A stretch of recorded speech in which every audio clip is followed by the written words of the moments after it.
Hello, everyone. My name is Luke Carriere, Chief Marketing Officer for Witbe. I'm going to be speaking today about disrupting OTT, video distribution on the blockchain. I'd like to thank IABM and IBC for having me. A little bit of background, since I'm speaking to you on this topic, I'd like to present my credentials. Witbe is a quality of experience technology company which helps our customers to control the real quality of delivery through any network on any device of any digital service. So this is partially why I've investigated this space and am presenting on this space. My history and experience with crypto, I'm earning a master's degree from University of Nicosia, which offers a master's in digital currencies. I have personally done a Bitcoin to Bitcoin real estate property transaction in California, one of the first to operate on smart contracts. So I'm an early adopter of the technology. I'm a limited partner in Translunar Crypto Ventures. So some of the companies that I'll be speaking about today, I may be an investor in. Disclaimer. I participated in the Consensus Hackathon and tried to learn Solidity, a smart contracts programming language, and have experience trying to make a distributed OTT app myself. And participated in the first Ether pre-sale when I was really excited that it raised $18 million, and I think the market cap is at something around $20 billion today. And my exposure to the space came from being working at two companies, TinyPass, which is now Piano, and Kling, which both do microtransactions in exchange for digital content, one publications, another video and OTT applications. So today's agenda, I want to speak about high-level state of crypto. I want you to be able to walk away with an understanding, if you don't already. How many people are intimately familiar with blockchain technology? Okay, so I'm probably not as smart as you are, but I do my best to educate myself on the space.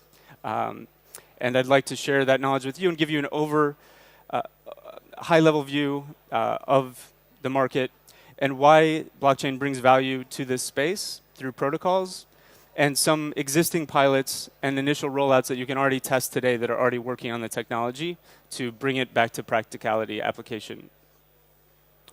So the state of crypto. This is the adoption curve you're probably familiar with. I believe it is very early market. It's definitely in the innovator stage, if not experimentation stage. So in the yellow area of innovators and early adopters who are interested in exploring new technology. I like this graph of the hype cycle because it maps the adoption curve to the hype cycle as well as a performance curve. So the peak of the hype probably last December when awareness was widespread, prices of crypto tokens went up. But now I believe we're at the question of value and pivot in the initial rollout phase. So there are a lot of pilots going on, and there are some initial launches of applications that you can test, but it's nowhere near even early adopting or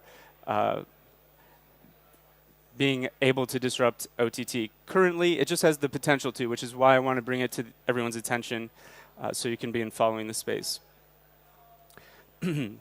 So back to why, as here at Witbe, we're interested in learning about this.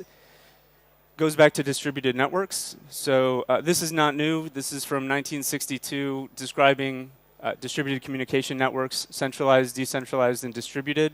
So comparing or applying this to the video infrastructure, we have video 1.0 was when, say, like satellite distribution, there was content, there was an antenna, and there were devices that weren't very intelligent. The intelligence was in the network. The infrastructure was largely controlled internally by a company. And so they would place probes throughout their infrastructure to make sure all the equipment was working, and they could pretty much safely assume that if the equipment was working, the content was delivered to the devices. Move to video 2.0 over IP, and you've got a decentralized network with some CDNs helping to facilitate the distribution. But you can no longer place probes throughout the network because if you're a content distributor, a content owner provider, you don't have the infrastructure. You don't own, it's an unmanaged network, so you can't place probes in infrastructures you don't own. So what you get is some quality of service probes that are trying to deduce the quality that's delivered. And what Witbe did was they saw that coming, and they've been, it's an 18-year-old company. They've been on the cutting edge of monitoring quality. So they found a way to do edge-to-core monitoring, monitor the delivery, the output of the what was delivered through the network. And this is important because in this new distributed model, peer-to-peer, that's enabled through blockchain, that I'll talk about how that's enabled through blockchain in a moment, our approach is still valid. Our approach persists and still works even in this new video space to make sure that quality of experience for the end viewer is working. So how is it different? What value does blockchain add? I want to talk about the value of protocols. So there's some pretty ambitious statements out there right now by these new blockchain companies trying to disrupt the video space. So just as in the 50s and 60s, there was hardware which then got commoditized and open sourced, then a lot of the value was captured from software, which then was open sourced and commoditized, and now a lot of the value is being captured by applications. You hear about walled gardens that are controlling the content that you see through Facebook or Google or Amazon. They own the data, and they're able to monetize the data. They're able to capture the value, and so they're enormous. And that value was not being pushed down the delivery chain to the protocols which enabled that to happen, which is HTTP, TCP/IP. Those are what enabled the decentralization of content, of publishing, so that anyone could publish as long as you had a server, yet they didn't receive any value because they could only decentralize media or content publishing, not money. Well, now with Bitcoin, you have decentralized money. So now what you can do is build into new protocols. You can build a value exchange, just like you're able to build a media exchange with the existing protocols. So what that looks like right now is the protocol layers, TCP/IP, HTTP. The applications layer are large centralized organizations, say Google, Amazon, that are able to then have all the data within their application, within their cloud, monetize that data, know all about us, and we are not participating in that value at all. We are benefiting by getting the media, by seeing new publishing startups and new applications that are able to get content to us. But what blockchain changes is it puts the data layer back into the protocol. So now the protocol can capture the data and not just be the means of transfer, but also a data layer. And it can also use its tokens to incentivize development, incentivize use of the protocol, incentivize decentralized applications to be built on their protocol, and even incentivize users to use those decentralized applications so that it's an entire ecosystem. So right now, Silicon Valley is very good at making startups, very good at making companies, organizations. They know how to scale very efficiently, but we're not used to building entire ecosystems. We're not used to having enormous protocols with the application layer rendered more flexible. So an example of this is, if I have a Bitcoin wallet, that's the protocol Bitcoin, and I'm able to very easily switch from BitPay to another wallet service, and all of my transaction history, everything, since it's in the blockchain, since it's in the protocol, it comes with me to that new application layer. So that's what I'm talking about here. So at the center of these is some of those protocols, Bitcoin being the decentralization of money, Ethereum being the decentralization of computing, enabling the smart contracts to be written to exchange the decentralized money. So on the outer layers, you have a second layer infrastructure, making development more easy, and companies that are doing that. Application protocols, which are making creation of applications easy. And finally, the tools, service, and distributed decentralized applications, which is where they'll be the ones touching the consumers. They'll be to the B2C. So Singular, I believe someone from Singular DTV is a speaker at this show as well. They're doing exactly this. They're creating video on the blockchain. And I'll go into some more examples of some of these that you could actually download or visit and use on the web today. First, I just want to give an overview of the actual usage. So is this all theory, or is this just all speculation and trading, or is it actually being used technologically? So the operating percentage you can see, BitShares is 35%. Steam, so these are different protocols. Steam is 24%. EOS is 12%. It's like a Ethereum 2.0, and Bitcoin and Ether around 10%. The market cap, Bitcoin's proven to be really good at what it does, decentralized money. So it's a huge market cap. It's the new financial system of this ecosystem. Ether is next. They did a really good job enabling developers to develop smart contracts on their protocol. So that's doing well. And then you have some smaller ones, BitShares, Steam, and EOS. What I think you'll see, to throw a prediction out there, is a lot more using Bitcoin to add investment and value into a lot of these protocols and the entire ecosystem. So getting into an example of that, how that protocol can affect, use of protocol can affect the industry.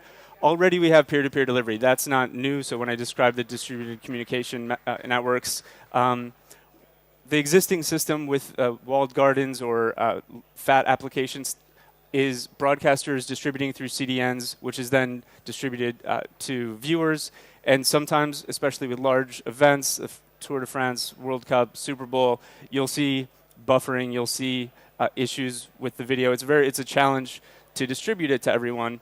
And what StreamRoot is, a startup in Hall 14, friends of mine, they are able to do peer-to-peer distribution of the live stream so that there's a higher quality of experience for the viewer, and the broadcaster saves a lot on CDN costs. So that's great, but the value is captured by the customer, whether it's a broadcaster or the CDN, looking to save on distribution costs. What can be enabled with the new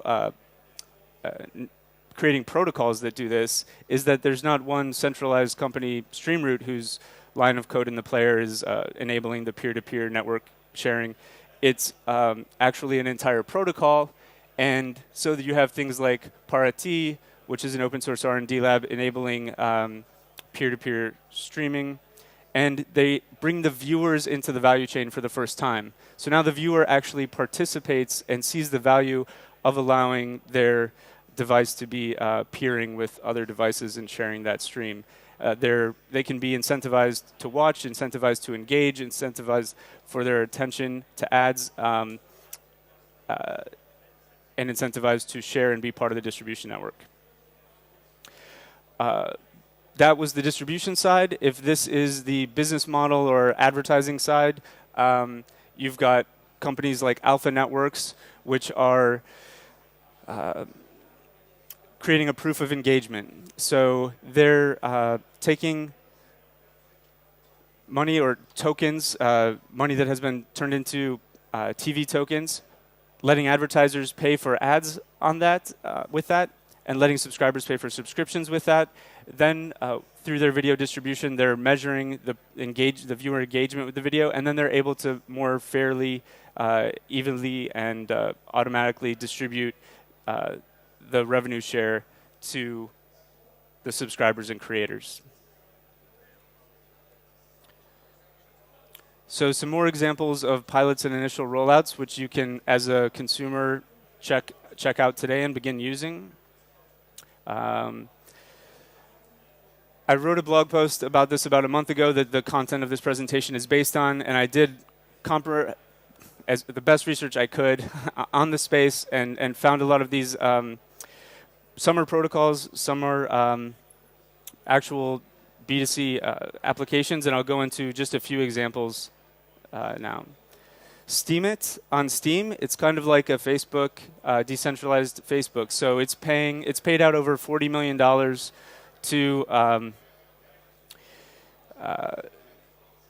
to its users just for using the platform, for putting content on the platform. So now, if you think about why people use Facebook, it's for the social validation, it's for the likes, and with Steam It extends that, so you're not just doing it for the likes, you're doing it also for a financial reward, like microblogging.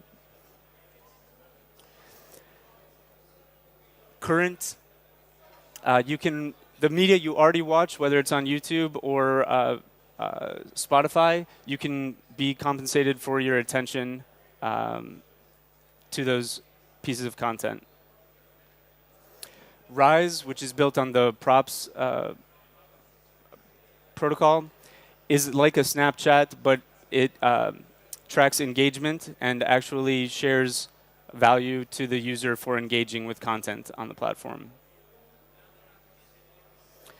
Bond, I would compare to a Vimeo plus AngelList or Seed Invest. It's enabling you to not just purchase content, but also place a stake in a channel, participate in revenue sharing if you're a fan of an artist, in addition to having a community built around independent filmmaking.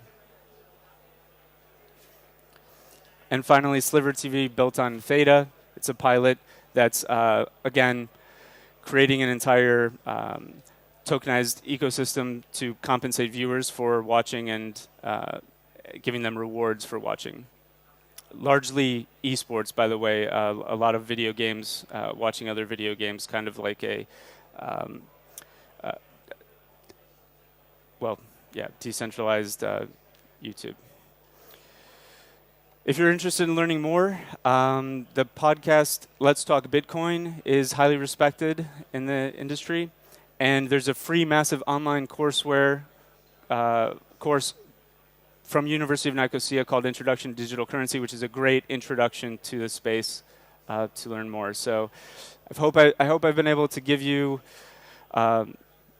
exposure to the space and an understanding of its potential, and I hope it sparks interest for you to learn more. And please come speak with me after if you'd like to stay connected. Thank you so much.